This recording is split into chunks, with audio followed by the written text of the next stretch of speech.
in this episode. And hot take, I think revolvers are dumb. Well, I think you're dumb. Tune in next time. Tune in next time. In an obtuse world, Mark and Jefe will combine military, law enforcement, and general FUD knowledge to keep you vertical. Welcome to the Live, Laugh, Larp podcast. Hey everybody, what's going on? Thanks for swinging by. I really do appreciate everybody's support of the podcast. We are in episode 3 of the Live, Laugh, LARP podcast, and I have to say thank you for all of the support on episodes 1 and 2. It's been a lot of fun, and I just cannot tell you how much it means to see the outpouring of support so far. So thanks again. I really do appreciate it. We got a really good lineup this time around to talk about a couple of different things. I think it's probably going to have myself and the co-host Jefe butting heads a little bit, but before we get into that, Jefe, how you doing? Unfortunately, here still. Here still. Yeah, it's quarter after 10. Yep. We started a little late tonight. I mean, that's 90% my fault, but we did what we the whole purpose of this podcast again was so we could somewhat at least justify sitting talking for about an hour and a half about the stupid stuff that we do, gun stuff that we buy, and then we talked for about 45 minutes before we hit the record button. So, yeah. There you go. Yeah. There you go. But with that all being said, we still appreciate each and everybody's support for this podcast. We have a whole bunch of good things lined up for you guys. Good things lined up. That's things that are good. Things that are good. We have a lot of great topics that we're going to be talking about up in the episodes through the rest of this year, and I'm excited for that. We totally have it all planned out. We're not pulling this out of our butts like the last minute. We actually have notes right here. You have notes. I'm here with a phone and a beer. There we go. We have notes. ASMR notebooks. Yeah, we're even going to do a Christmas special. I've got a Christmas special in here that's going to be a lot of fun. So, and then we'll get into next year, season 2. We are already planning our trip to SHOT Show. We'll be doing podcasts at the SHOT Show, so that'll be a lot of fun. Probably drunk, I would imagine. Now, first of all, we don't get drunk. Oh, that's right. We just drink. We just drink. Don't get drunk. Okay, let's get into the topic du jour, and it is We're just French for the day. The by the day way. Du jour is the day, or it could be mustard. Dijon. That's right. So tune in next time for the ketchup. So topic of the day is revolvers, and hot take. I think revolvers are dumb. Well, I think you're dumb. Tune in next time. Tune in next time. There we go. Well, this is funny. So yesterday, we talked about what we're going to be talking about today.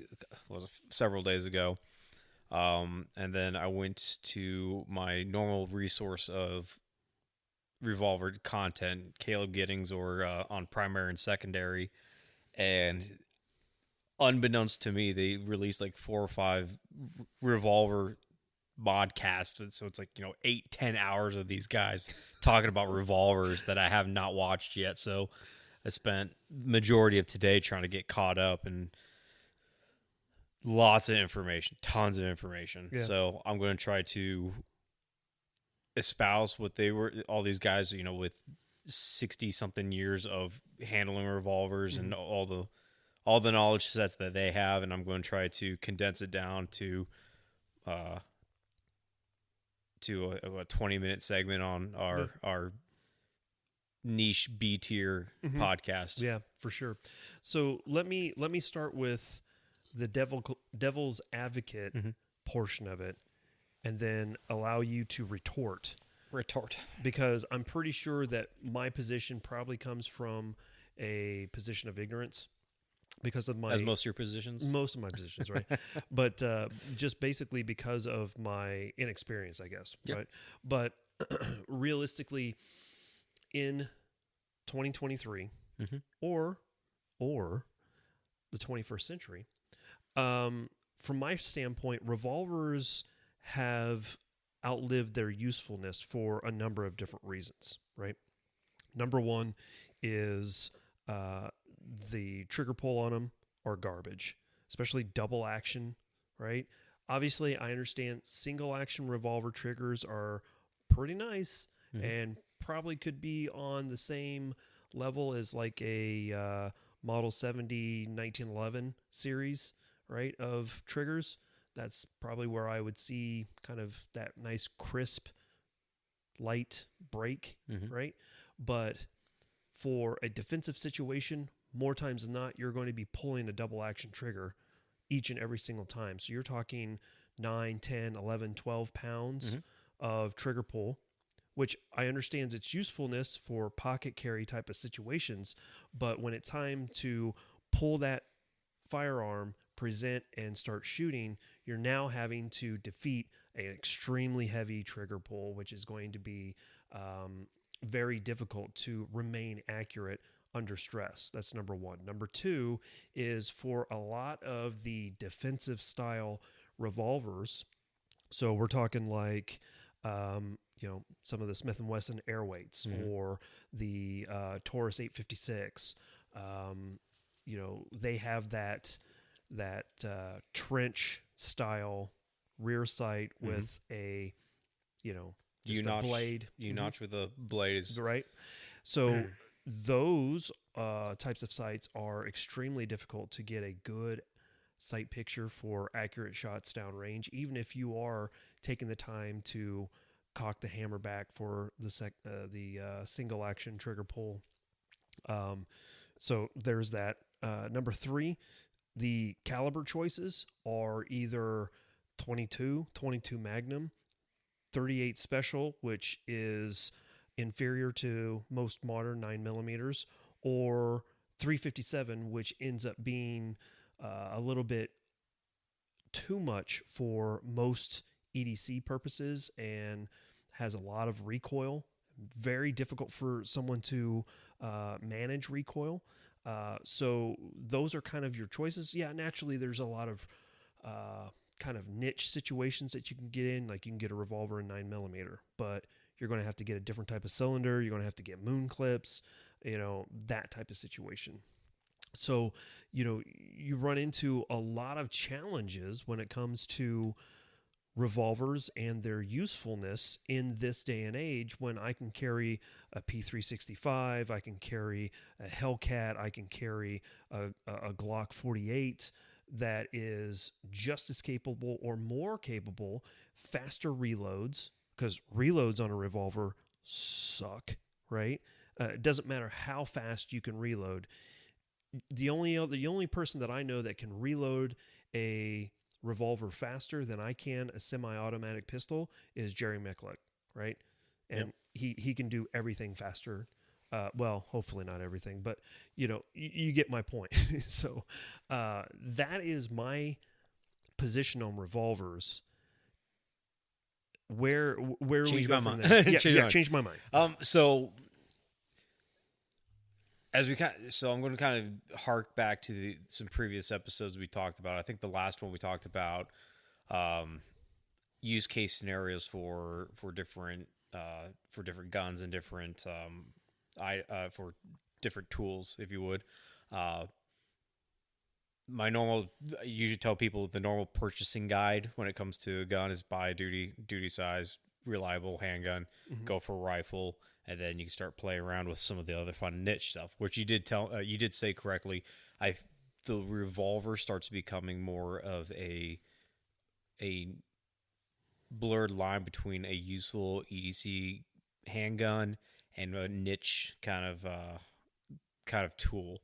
So where the handgun or where the revolver starts really shining is I'm going to hark back to the modcast stuff that I was listening to today. Caleb Giddings talks a lot about the U curve, the inverse U curve of how useful revolvers are when it comes to any sort of use cases. What we have a hard time remembering in this community is that not everyone has the same drive to carry a gun every day, to be proficient in that firearm. That's a good point. Huh? That's a good point. It's for a lot of people that are just starting out in this. They want to buy a gun because they can watch the TV, they can look outside their window and see, hey, things aren't as cool as they used to be. I just want something to keep at my house, keep something safe.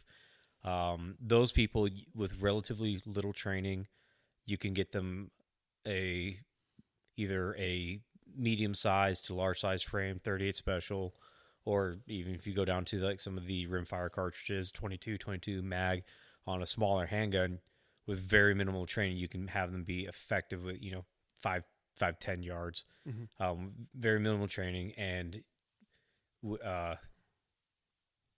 also not having to go into the whole tedious explanation of firearms manipulations and administratively handling a firearm. So what you're saying is, what I hear you saying is, the single mom at home who wants a firearm needs to go out and get a revolver. That's what she should be. No, getting. I'm just saying it's one of those. So actually, more often than not, if someone asks me, my first question is usually when someone asks me my opinion, I ask what's the purpose behind it? What do you want to do with it? Yeah.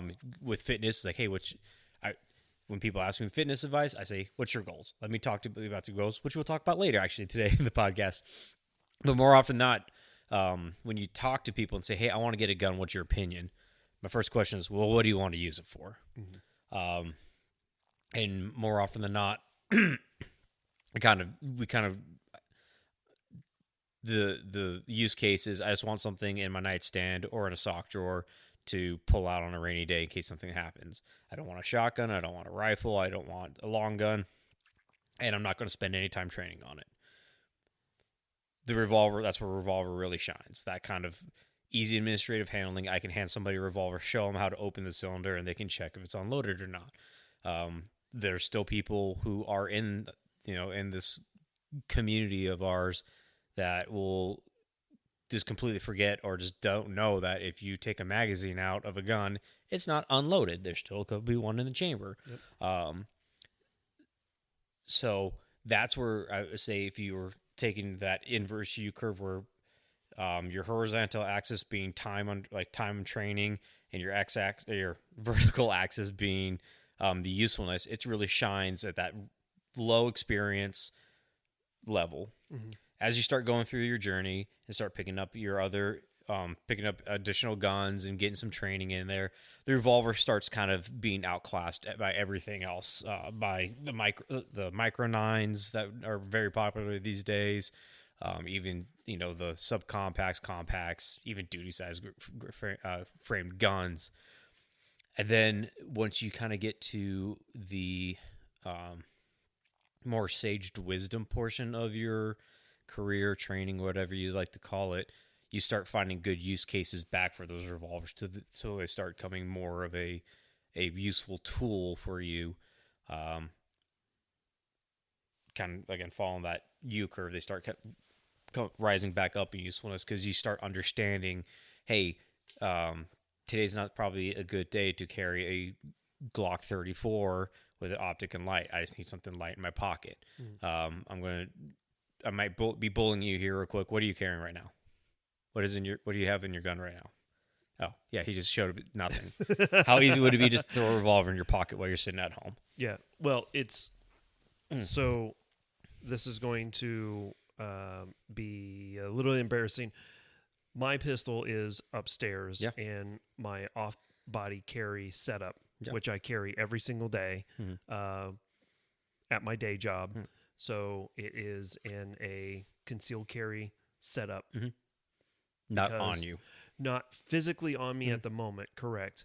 But because of who I work for, where I work, and so on and so forth, I have to be a little bit more covert on that type of thing. So, what a great use case for revolvers. So the use case for the especially when we talk about revolvers, I think everyone immediately jumps to the J frames, the Taurus 856s, the incredibly small Colt Detective Specials, usually 38 special 5-shot revolvers, kind of what everyone has in mind. albeit I would be the first to admit that having that as a primary carry if I'm going downtown to a major metropolitan is probably not going to be my first choice. Right. But if I wake up in the morning and I throw some gym shorts on and I'm going to be around the house today, throwing this is where I'm coming from experience. I own 3 revolvers right now, Smith & Wesson 43C, a Smith & Wesson 360J that I have potentially ruined, but it's my baby, so I don't really care. I'll never get rid of that gun. And then one of the Rossi RP63s. So throwing my 43C or my 360J in a mica holster, pocket holster, or right now, actually, I'm been dicking around. I have it in a shoulder holster, nice little shoulder holster right now that I was walking out the door. I'm like, hey, I need to get armed real quick. Throw a shoulder holster on, go about my day, especially this time of year. So, in a nutshell, there are use cases for them where the revolver starts shining a lot more than the small frame semi-autos, and once you start kind of getting further down the line of knowing use case scenarios where you understand that the mission dictates what gear you carry every day, you start seeing where the revolver starts shining again. See, and I have to push back on that a little bit because you talk about, let's just go with my special use carry, which was going to be the P365 XL, right? So that is my kind of in between, easy to carry, easy to conceal pistol. It's optics ready. Has a good trigger. Should I need it, I could purchase that with a thumb safety, right? Yep. So that then allows me to pocket carry if I wanted to, or if I wanted to go smaller, I could go P365, just standard P365 with thumb safety, right? That gives me 10, 12 rounds, obviously more than a revolver, most revolvers. So again, that kind of pushes back. It's like, well, I can carry a firearm that's just as big or smaller than some of the smaller J-frame revolvers. It's going to have bigger capacity. It's going to be easier to reload. I can pocket carry it because it has a thumb safety, should I decide to go that route. In some cases, and especially with the new ones, it's going to be optics ready. Red dots are really important to me. My eyes are starting to really degenerate over these last couple of years. So don't get old, kids. That's going to be my dad advice for this weekend. Don't get old. So find the fountain of youth. The CIA knows where it's at. So find your local CIA agent, ask him politely, and he'll show you the way. Yep, it's right next to the files for the JFK assassination. But with that all being said, again, I'm pushing back because everything that you are talking about when it comes to special use scenarios, I can say, well, I can do all of that and better with some of these micro carry pistols. So yeah, that is a valid point where the revolver starts again outclassing those smaller micro 9s, even if you go like micro 38s or for some people that do like what the top Bobcats, the Beretta Bobcats or Tomcats. No, that's Cheetah. I'm thinking even smaller. It's like even that. Smaller, like the 25 ACPs? Yeah, like the 25, 22. Can't remember. I think they're called the Bobcats or Tom. It's some sort of cat. Yeah. It has that weird tilt barrel. Like you could open the barrel up and put it around in. I'm going to hark back to episode 1 for all 3 of you who listened. There is a huge difference in self-defense combative shooting than there is IDPA target style going to the range shooting. And knowing that if you kind of look at use cases for firearms, it can be generally broken down into 2 categories: counter robbery and counter active shooter. Is if you want to take it very, very broadly, those are kind of the two use case scenarios for a defensive firearm, and it's kind of even the counter active shooters looking a little more on the offensive side. So in a nutshell, a gunfight isn't going to be as simple as draw, put 5 in a target from 5 yards. It more than likely will look like grappling. It will more look like going to the ground. It will look more like a struggle for the firearm, because everyone's initial reaction is, if they're being confronted with a firearm, they're going to be looking straight at it and go for it to try to control it. Where small micro 9s and the micro semi-autos start having issues is if you are, like, for example, if you have a pocket carry. First of all, you can't shoot. You can shoot maybe 1 round out of the pocket, and then after that, you're going to induce a malfunction as you're trying to get the pocket out, the gun out of the pocket, or wherever you're deep concealing it from. And then you'll have the fun game of, I better be gripping this thing correctly, because if I'm shooting Federal HHT 124 grain plus Ps out of a micro 9 and I don't have this thing gripped all the way, I'm going to induce another malfunction, because it's now I'm not providing the proper counter pressure for the slide to eject a round effectively and put another one into battery. And how do you resolve that? On a semi-auto? Mm-hmm. Don't have a bad grip. I was going to say training, but yeah, training. As I talked about last episode, you're not going to raise to the occasion. You're going to fall to your lowest level of training. But even then, if you train perfectly and do everything correctly, there's a good chance that when you reach for that gun and someone's challenging that gun grab, you're not going to get the nice clean grip that you want to have. So that could be inducing malfunctions. With a revolver, I can hold that thing at any angle I want, do almost ungodly things to that thing, put it inside of people and shoot, and she's going to run.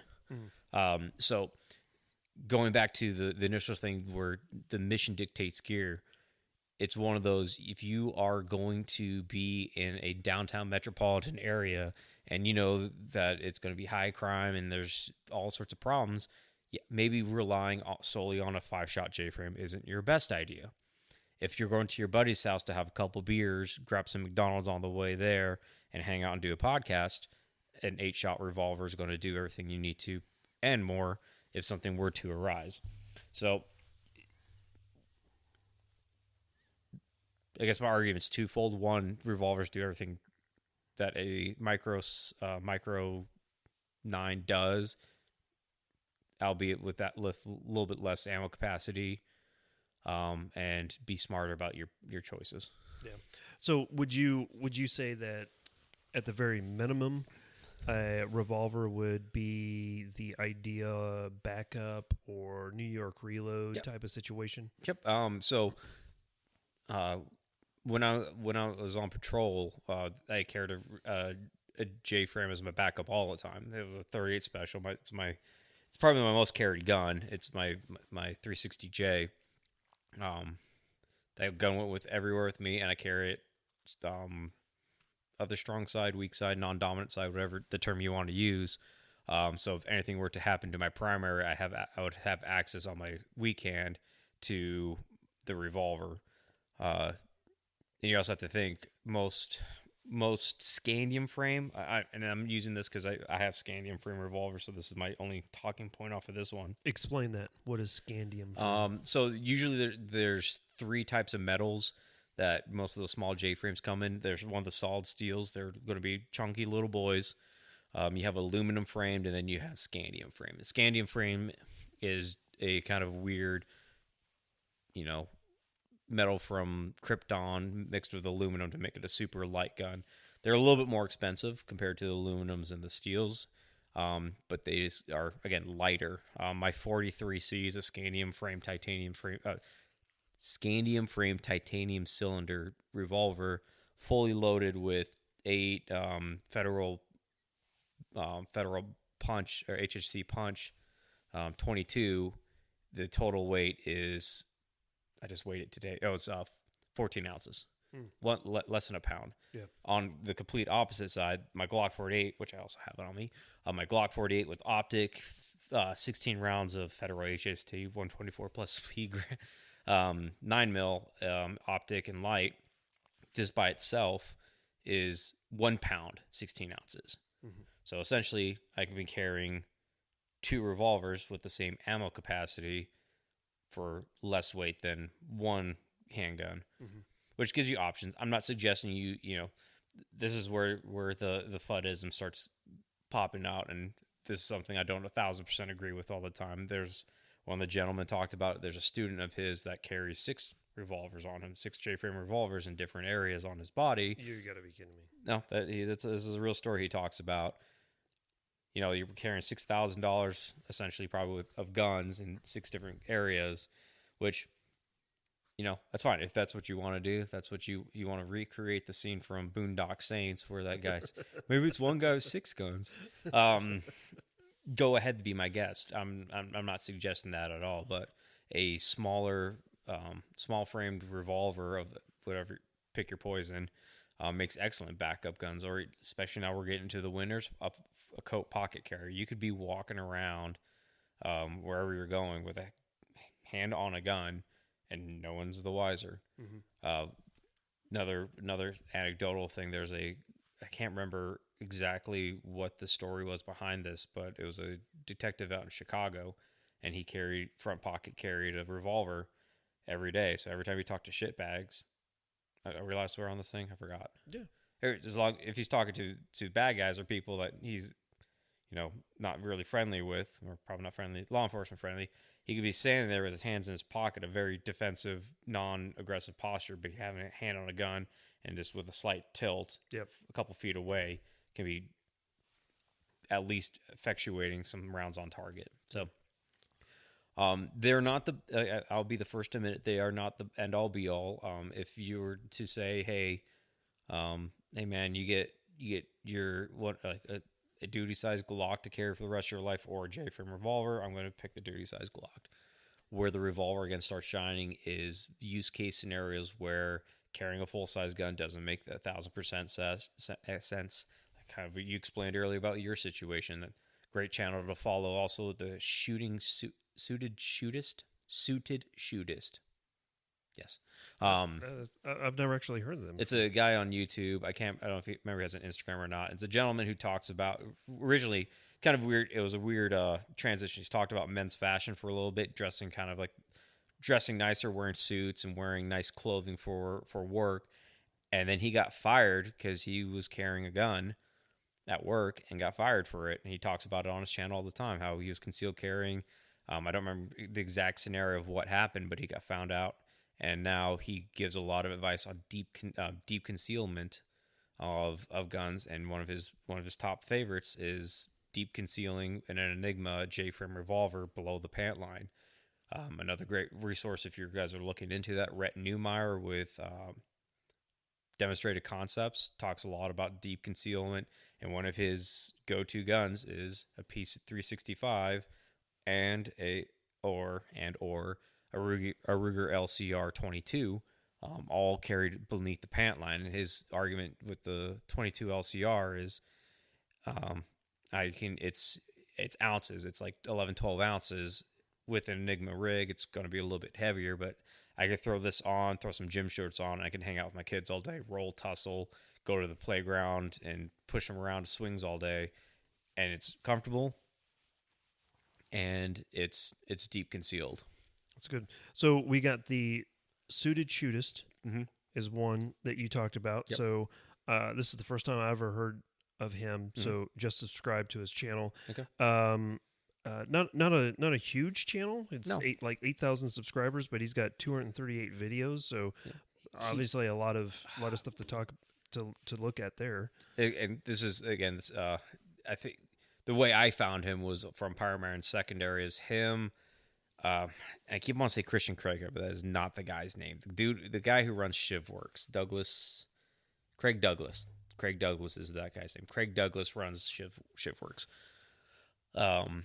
It was him, this suited shootist guy, and Matt Landfair, who runs primary and secondary. I think one or two other people were talking about dressing nicer, dressing like an adult, especially for us men.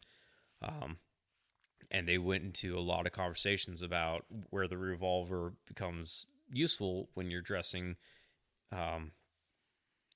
You're dressing up really nicely when you're wearing suits and you wear slacks and you can't wear a gun belt and carry bigger guns on your gun belt. So you have to look at other options like the Enigmas. I think Alien Gear has some weird thing that's like a cross draw sort of thing. Yeah, they got the tourniquet, the integrated tourniquet now. Yeah, that looks a little interesting. They're $80. I don't know how to feel about that. That'll come in a different discussion when we get into medical. But because I have some opinions about that, which are just opinions. But so you got the suited shootist, and then you said demonstrative concepts. Rhett Neumeyer. Okay, he's one of those guys. Rhett Neumeyer, just watching. I've never met the dude. I've sent you plenty of these things. That's why I own a Shockwave right now. He has a lot of just weird, interesting ways to use firearms. He has the cheek pistol concept. He has how he shoots AR pistols. His weird cheek method for all those, and he talks again a lot about deep concealment and how he does it. And some of the stuff he's capable of doing. This dude's a wizard with deep concealment. He's doing some crazy stuff with it. If you want to see some cool trick shooting, just go to his channel and check it out. I watched one of his videos specifically looking at revolvers, and if I remember correctly, he did a side-by-side comparison between his revolver that he carries on a regular basis with a Glock 43, I think, and basically did bill drills side by side and compared not only time but his accuracy as well. And they were, in the words of Paul Harrell, was there enough difference to make a difference? That that was basically the takeaway of that video, which I thought was interesting. So, so this goes back to another point you were you brought up, is why the revolvers kind of obsolete as the trigger. While albeit yes, they are double action only unless you get something with an exposed hammer. You're doing single action shooting. But what's the beauty about a revolver is I can take my revolver, empty it, and I can sit there and dry fire train it for hours on hours. No, you can't do that. You're gonna mess up the hammer. No, that's only on exposed hammer trigger. So it's only that's only on exposed hammers. Like the Rossi RP63. That's why it has a removable firing pin on the hammer. But no, if it is a I can't remember the actual term, but essentially it's a striker fire where the hammer hits a plunger, the plunger hits a firing pin sends it off. Right. You can dry fire that as many times as you want. Within reason. If you do like 7 million dry fires, eventually is going to break it. All these are eventually made to break, but it's not going to effectively damage your handgun for dry firing. So it makes it a very nice dry firing tool. A lot of revolvers, especially like my 360Js, like Smith & Wessons, and I have most of my time on Smith & Wessons. They just get smoother with time. They are a heavy trigger pull, but they're a smooth trigger pull. Yeah. So what would be like if you could have like the one thing on a if you could have the one thing on a revolver right now, what would it be? I mean, what do you say that could bring the revolver from 1970s to 2023? Well, see, this is what it's probably more like 1870s, but because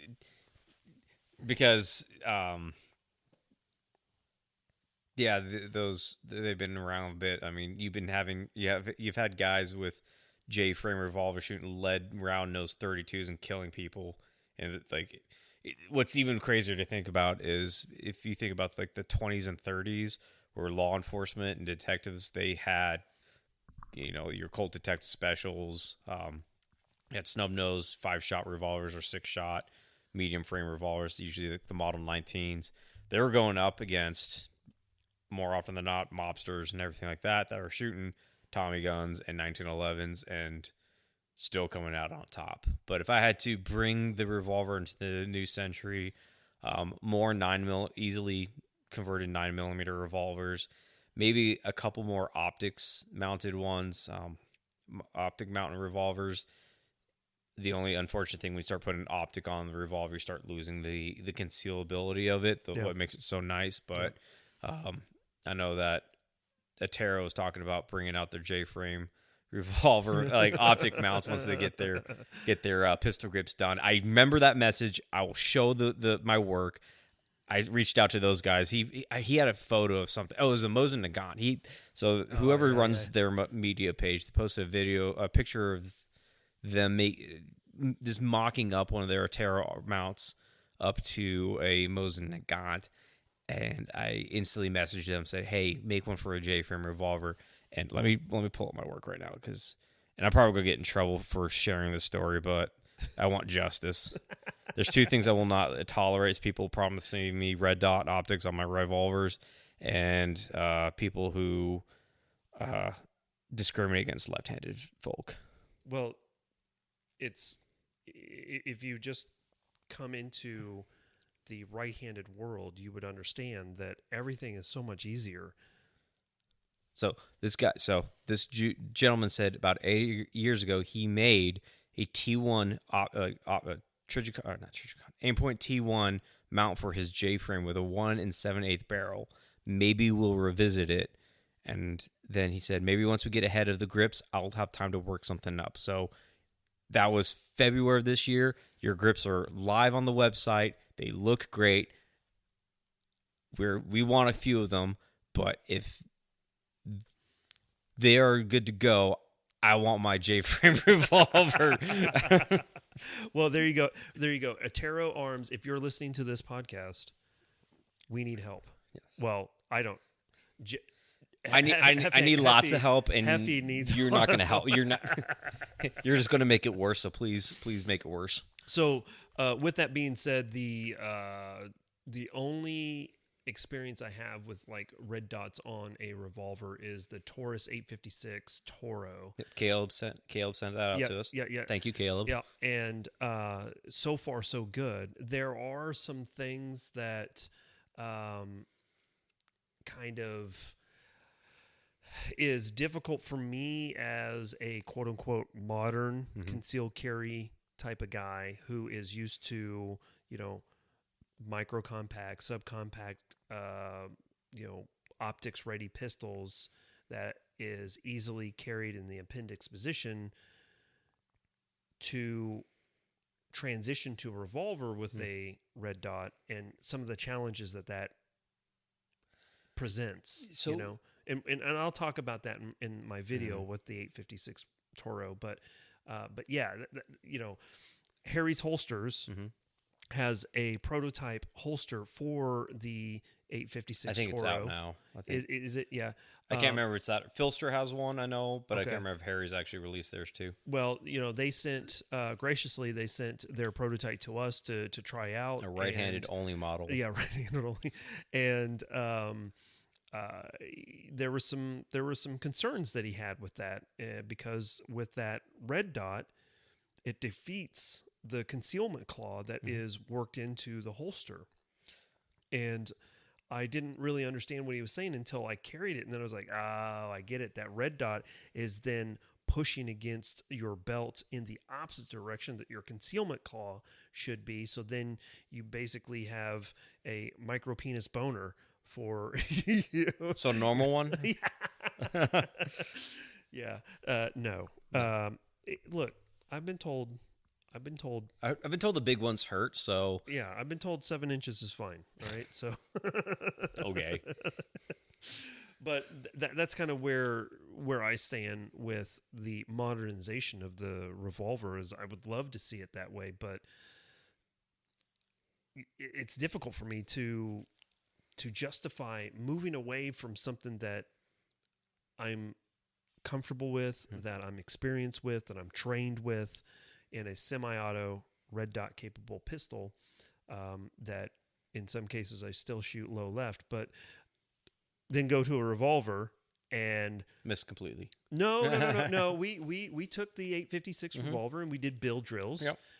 They were like 4.5 second build drills, but I was in a zone, Yep. I think so. So how do you try to convince someone that, look, you can be either equivalent to or kind of in the nebulous same area as a semi-auto with a revolver in this day and age?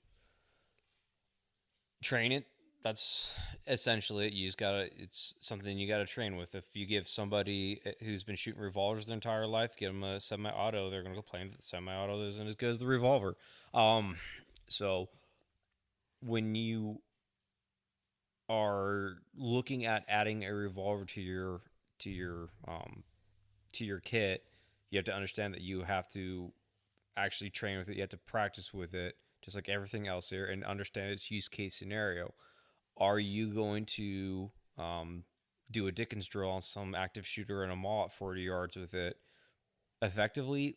Probably not as effectively as you can do with an optic mounted either micro 9 or subcompact or compact 9mm.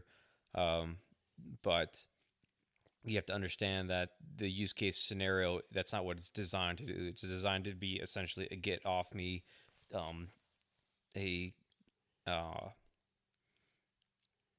a close quarters direct contact gun more often than not.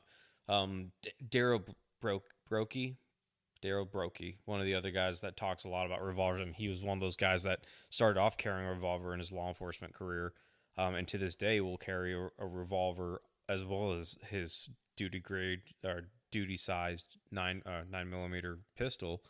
And what his thing is, again, from a coat pocket, you could be walking around town with a hand on a gun, and sub 1 second, 3 yards from draw to round to the face is just outstandingly easy with the revolver compared to trying to draw your duty sized handgun from whatever concealment holster you have. So again, it's all use case scenario. We are splitting hairs on when to use these very niche tools. Just like last podcast, we talked about the PDW, where it fell in, where it falls into place where the modern 9mm handgun can somewhat outclass the idea of a PDW. Revolvers fall in that same category. They still serve a purpose. They're still very useful. I know plenty of people that carry them, not just as primers, but backups, and trust their lives to it. We also didn't even start to cover some of the more, the varied use that revolvers have. Think of big bore bear defense. Yeah. Hunting. I know that's kind of, we understand the Second Amendment was 100% designed for hunting and hunting only. It wasn't designed for self-defense. That's correct. I mean, just buy a shotgun. Just buy a double barrel shotgun, shoot both barrels, and you'll be safe from everything. But no, we like to have fun here. Yeah. But even just here recently, just as early as August, being out in my land in Wyoming, using some of the 38 shot shell for pest control, dispatched a snake. I'm not a snake guy, right? Yeah. That was that SAR. No. I actually carried the Smith & Wesson Model 19 that I've got. So this is my favorite thing about this this gentleman across this picnic table will talk about. I carry this, I carry that, and you have a Model 19. You haven't explained what you own, so we can understand where you're. So this.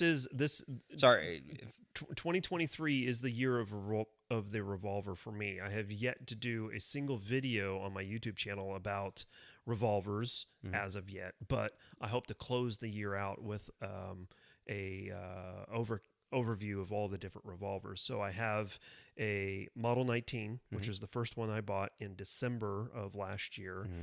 Since then, I have had I now own a Taurus 856 Toro. I have a SAR 38 and a Smith & Wesson 638. 630 or 642? 638. Okay. 638 because that's the 38 From special. I was gonna say, is it the same gun that's from? What's that movie? It's that guy who. That one movie with the guy. Yeah, that one with the guy that you kind of look like, and he was a Tom Cruise? No, no, it was Mark Harmon? Oh, shut the fuck. It's the movie where the guy is Nobody. That's what it's called. Nobody. Oh, yeah. No, the 638 is the Shrouded Hammer 38 special. And then the 642 is I think it's the Shrouded Hammer 357. I think it's a concealed hammer, not shrouded, but I don't know. My number one gripe of revolvers is, and it could be this, I just don't know them yet. The numbering system on them, this doesn't make any sense to me. That is true. Yep. It's like the 642, 638. Have there's a 43C. The 351 is the 22 Win. It's so yeah. They and have then you go back in time. You have like I said, the Smith & Wesson Model 19. And then the Model 19 has the Model 19-1, -2, -3, -4, -5. So there's a bunch of weird things out there. So, but yeah, the use case scenario for what are we at right now? How long have we been? Oh, we've been going on for 45 minutes. 45 minutes about revolvers. Okay, yeah, cool. Just revolvers. Yeah. Okay. So we only got 15 minutes 15 to cover minutes the last 2 seconds. So I'll try to like wrap this up in a nice little bow. So, revolvers are also, for the most part, 50 state legal carry. Good point. You don't have any weird regulations on ammo capacity, and they also are.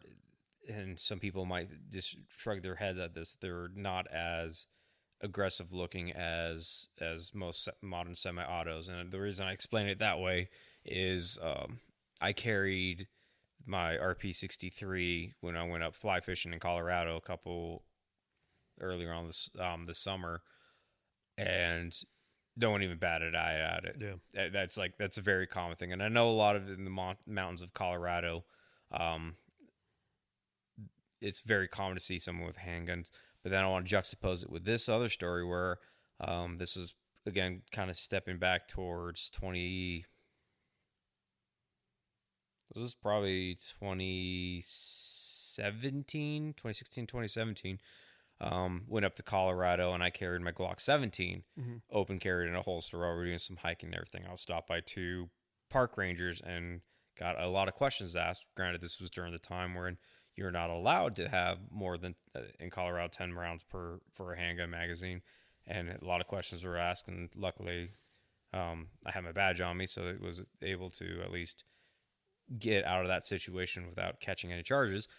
But just those 2 stories side by side kind of paints a picture of, there's a lot of people who look at a guy with a revolver and a fishing pole and like, that guy's just caring for bears, compared to carrying a big, scary, black duty size grade 9mm handgun. So, yeah, there you go. Soft skills are important, guys. There it is. So. Which, we've talked about it time and time again, and obviously this is a great segue into the training segment of... Speaking of bears. Yeah, speaking of bears. Speaking of bears. Training segment, we're going to be talking about the Bear Solutions... Standard target. So, okay, so I'm going to start going on it. Yeah, okay, so Bear Solutions standard target. The company Bear Solutions came up with a target to be a good, something that's almost like a build drill plus, something we can start testing skills outside of just shooting fast and managing recoil. So essentially, what the Bear Solutions standard drill is. They recommend for handguns, I think it's 3 yards, and for rifles, 7 yards. And the idea is you have 2 high probability targets, for 2 big targets and 1 little target. And if you look at this, it's 2 rectangles and then a circle in the middle of it. So you have rectangle, little circle, big rectangle. And the idea is you have 10 rounds in one magazine, 3 in the other. So on the buzzer, draw, and you shoot 5 in the big rectangle on the left, 5 on the right, or 5. You put 10 rounds on the big rectangles, so that it's forcing you to shoot fast, manage the recoil, and then do a transition. And what's really cool is the people that are really, really good at it are getting like the 4 seconds. So usually it takes, I think this standard time's like 6 seconds, but when you start getting the 4s and 5s, that shot cadence is crazy. Even if that transition goes 1, 2, 3, 4, 5, 1, 2, 3, 4, 5, like there's no, like, you would think it'd be 1, 2, 3, 4, 5, pause, 1, 2, 3, 4, 5. It's, some people are just 1, 2, 3, 4, 5, 1, 2, 3, 4, 5, and you don't know where that transition happened in there. It's crazy. Right.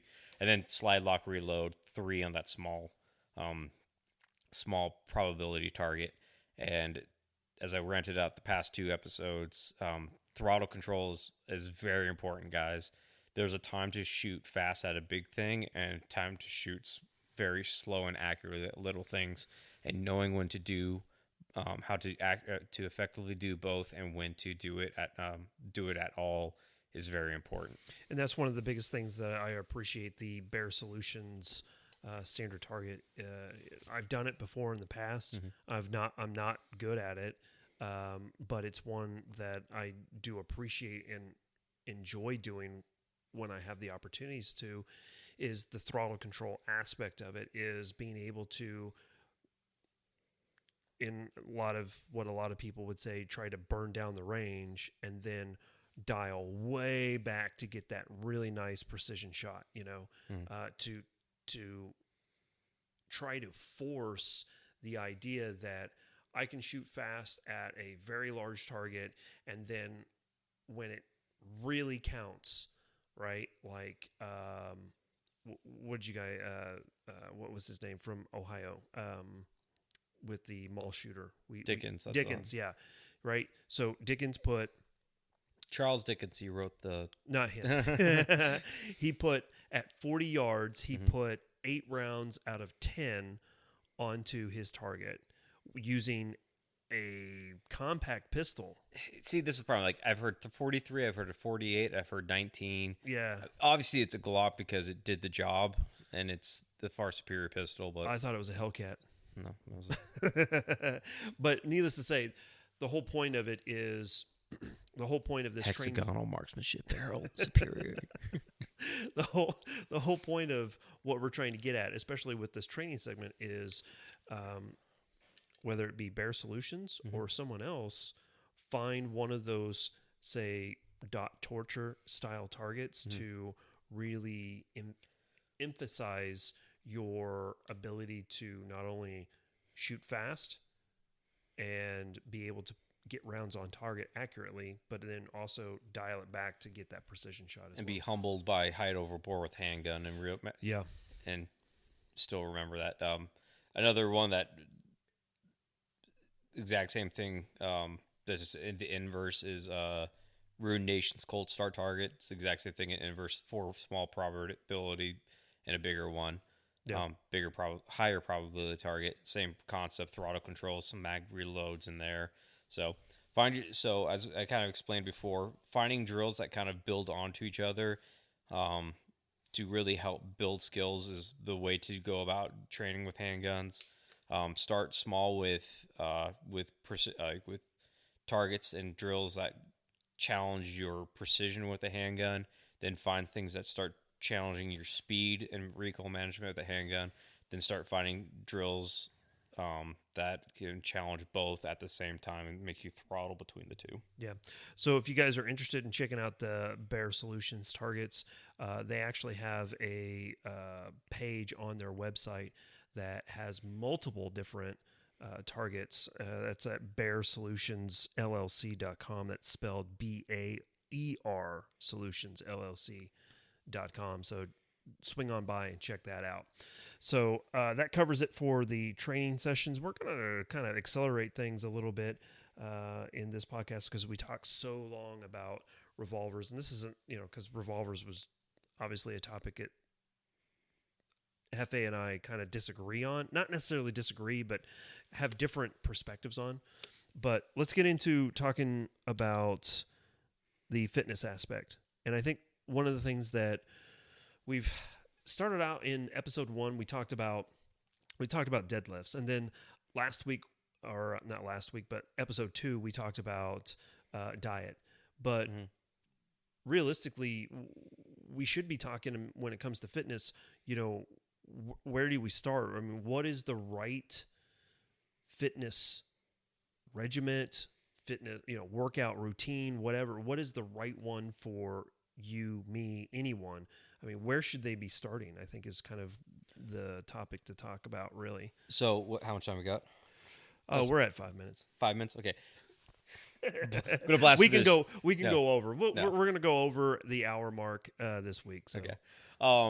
So the kind of like I explained, or I tried to explain last time when I talked about diets, is everyone has a bit different ways of different goals, different aspirations, different ways your body responds to whatever stimulus that you put it through. There's some guys that with very minimal amount of training can go run a 10-miler at a 7-minute pace and be perfectly fine. And there's some people that can just naturally deadlift 600 pounds because they're just big people. The one thing I usually try to challenge myself, at least, is I know what I'm good at, so start finding the stuff I'm not so good at and start training that. When you're first starting out on your journey, that you're kind of bad at everything, so just pick something that you enjoy. If you think about working out in several categories, you have everything from cardiovascular endurance, you have muscular endurance, you have just raw strength. If you want to do hypertrophy, if you want to look good naked, you find something that you enjoy doing and stick with that for a bit and get comfortable with that style of training. For example, if you find out you like hypertrophy and you like doing your 10 by 10s and doing your bro splits where you're doing you're doing bro splits or push pull, do that for a while, get comfortable with it, and then start finding ways to challenge yourself in things that you don't like doing. For example, doing things like adding cardio into it. Everyone hates doing cardio. Everyone says my cardio is whatever extracurricular activities my significant other and I do in the bedroom. That's my cardio for the week, and that isn't. But you just have to find something that you enjoy doing.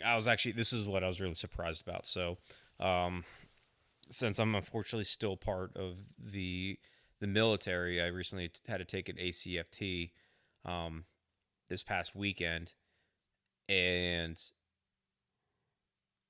my training regimen has been utter trash for the past about 2 weeks due to families being sick and family being sick, certain events, and the only thing I really had time for was one 20-mile bike ride a week on top of an hour of jiu-jitsu. That was my only training that I had done. I didn't even do like any calisthenics at home where I was doing push-ups in the morning. I literally just was lazy piece of trash and did maybe two exercise regimens a week. We'll roll over to the ACFT. I still ran like a sub 14-minute 2-miler, which at my age I would say is okay-ish. It's not the best I've ever ran, but I was able to score 90% every category except for one on my ACFT. So where I was going with that, like I went on that tirade. Basically, you're talking about, what you're trying to accomplish with your workout. Yeah. So you're talking about your experience with the ACFT, which is the Army Combat Physical Test. The new one's about to get rid of. They're about to get rid of. Yeah, they spent all this money to get it, and then they decided that they're not going to fund it anymore. Angry Cops actually did a really good breakdown of that a few months ago, and he actually thinks that the Sergeant Major of the Army, conspiracy theory time, he thinks that the Sergeant Major of the Army actually implemented this so that they could modernize all of the gyms in all the different posts across the country. I mean, I'm not going to lie. The amount of equipment that our unit received, to train us for the ACFT was this outlandish, and it made actually doing any sort of strength training at the unit itself a whole lot better. We had a bunch of like hand-me-down like bow flexes that were missing half the pieces, and maybe a 45-pound bar with this random plates and everything like that. So now we got a lot of at least modernized equipment. And if you talk to anybody that's probably field grade officer above or E7 above, more often than not they have some sort of conspiracy theory of like that, like the whole reason the ACFT existed was to kick out the fat kids in the army, and it was doing too good of a job almost.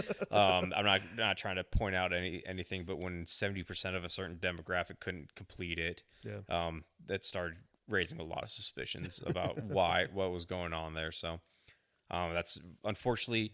I enjoyed the ACFT. I enjoyed the in its original state. This one is still okay. It's still better than what the APFT was or is,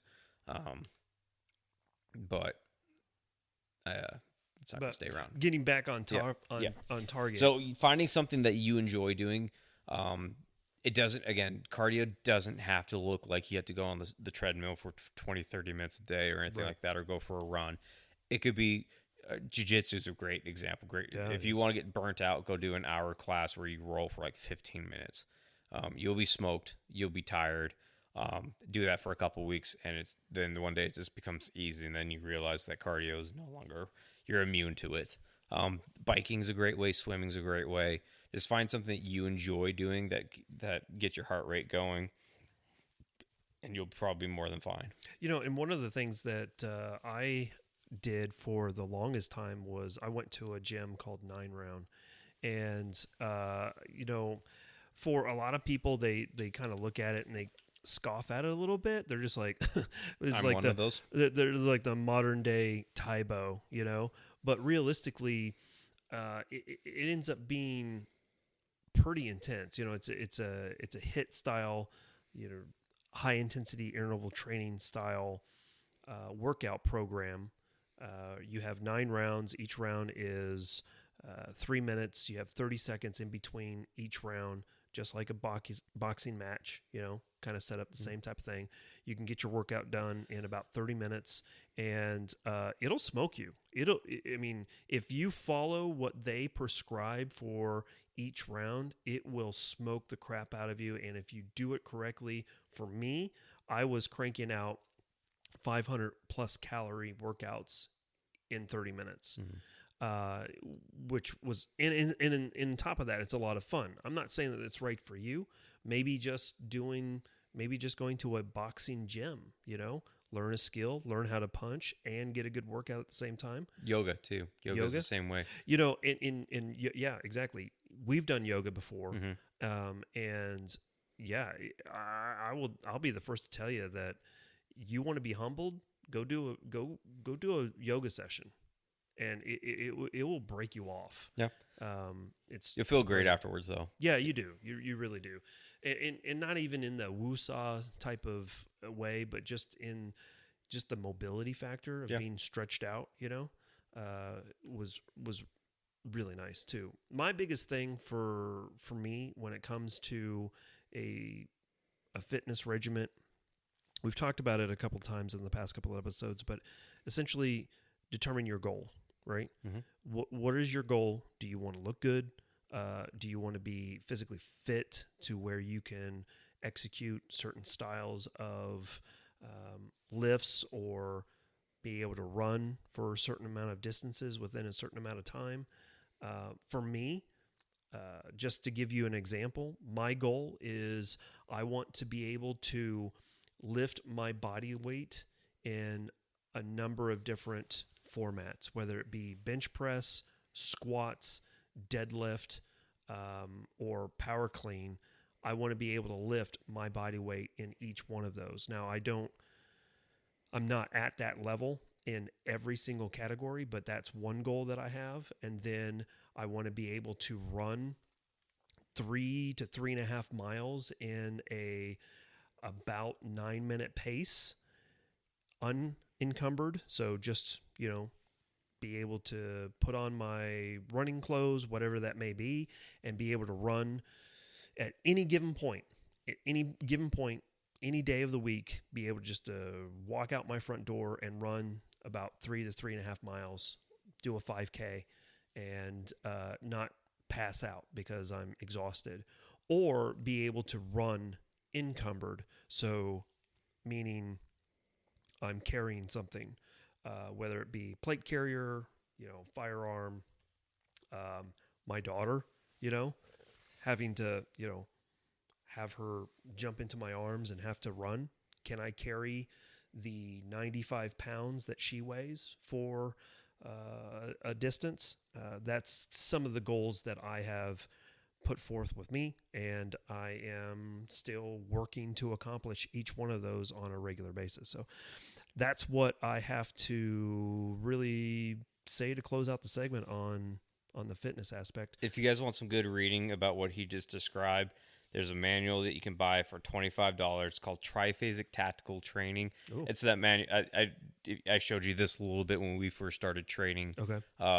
Essentially, what they was two sports medicine guys and an ex-Delta dude kind of sat down and said, what is the traditional tactical operator need to be able to do? Yeah. And it's supposed to essentially be, you're supposed to be able to do long-term endurance, short-term, and quick recovery.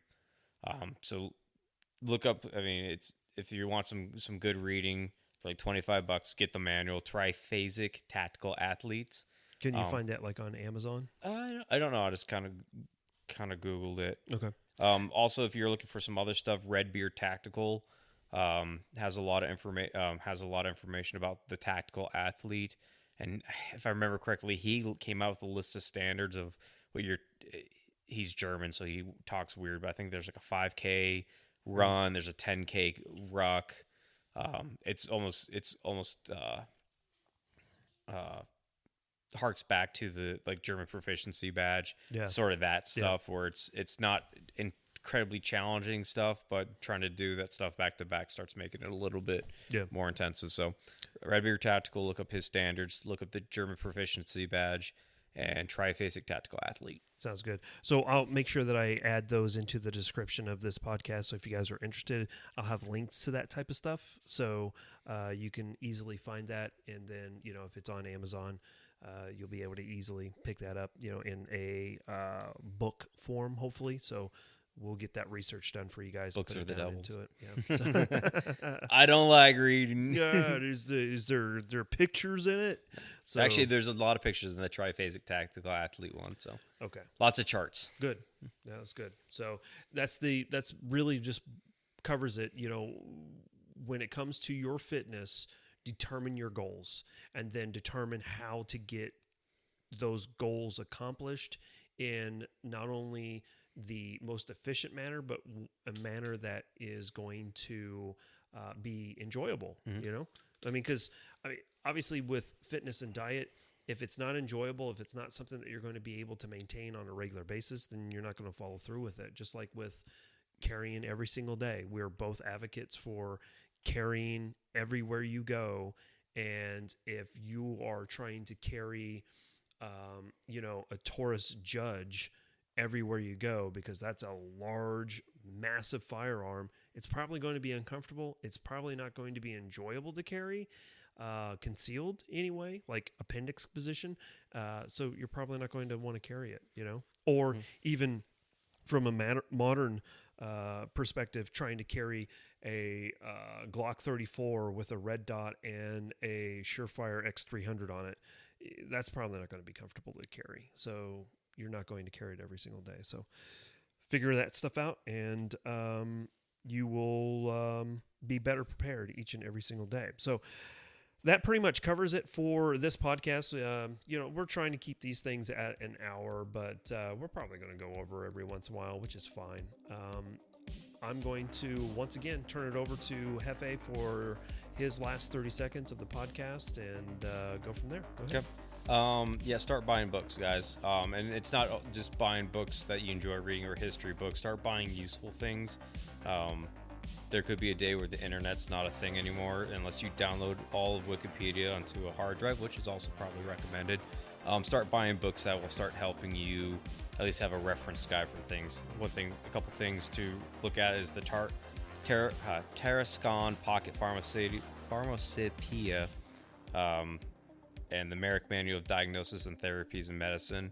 Good books to have on hand. It's just something that if you need to quickly reference some sort of ailment and you don't have the internet anymore, it's good to have that in paper writing. Also get a book of home improvements and how to fix your house. Nothing's probably more embarrassing than if you can't find a YouTube how to fix your washing machine or fix a pipe or build onto your house whenever you need it. And now you're just useless. Sorry. There you go. Buy books, buy reference manuals, keep things important like that in paper form because the internet's not always going to be here. Yeah, there you go. Knowledge is power. My final 30 seconds is check on your friends. November, I believe November is Men's Mental Health Month. No, we don't get that. We don't get that. No, but it's not on my Google Calendar. It's so not. Yeah, I know, right? But on a serious note, I do have a dear friend of mine who is really struggling at the moment, and suicide has been a topic of discussion. I have actually gone and I was asked to hold on to their firearms for them because they just don't feel safe right now. And I spent Saturday night, I spent over an hour on the phone just talking through a whole bunch of different things. So, check on your family, check on your friends, ask those hard questions day in, day out. Hey, how are you doing? And don't accept, oh no, I'm good. Ask that hard question. How are you really doing? And listen to them. And that's sometimes you don't have to solve the problem. Sometimes you just need to listen. So I'd encourage you guys to reach out to a friend you haven't talked to in a long time and just check in on them, see how they're doing, see if they need anything, and go from there. So thanks again for everybody swinging by and checking out episode 3. Really do appreciate everybody's support on this. If you guys have any questions, comments, concerns, complaints, manifestos, anything whatsoever, you guys can send us an email. You can find us on Instagram at Live Laugh Larp Podcast. And you can send us a DM, you can comment, and we'll start reading those comments, questions, or whatever you have for us in the podcast. And I don't know, if we get enough of them, we'll make a segment out of it. So that pretty much covers it. Anything else? Nope. Should be good. Okay. Appreciate you guys, and we will catch you guys next time. Thank you so much, and don't forget to live, laugh, and LARP. Take care, guys.